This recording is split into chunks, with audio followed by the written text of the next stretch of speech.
আপু এই যে আলপনাগুলো আঁকছেন, এই রংগুলোর সিগনিফিকেন্স কি যদি একটু বলতেন? আমরা এবার ভিন্ন আঙ্গিকে আলপনার রং সিলেক্ট করেছি। এর আগের বারে মানে প্রতিবারই বিভিন্ন ধরনের রং মিশিয়ে আলপনা করা হতো, বাট আমরা এবারে 3টা রং দিয়ে আলপনা করেছি। সেখানে আছে আমাদের লাল, কালো এবং সাদা।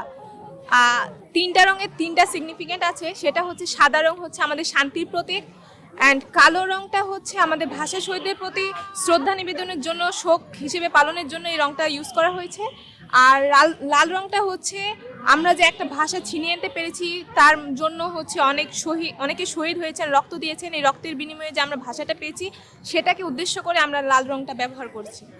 আচ্ছা, প্রতি বছরই কি আপনারা এরকম আলপনা আঁকেন কিনা? হ্যাঁ, প্রতি বছরে ঢাকা ভার্সিটির চারুকলা স্টুডেন্টরা এই আলপনাটা করে থাকে। আমি এবার ফার্স্ট ইয়ার নতুন মানে আর কি এই আলপনার কাজে যুক্ত হয়েছি।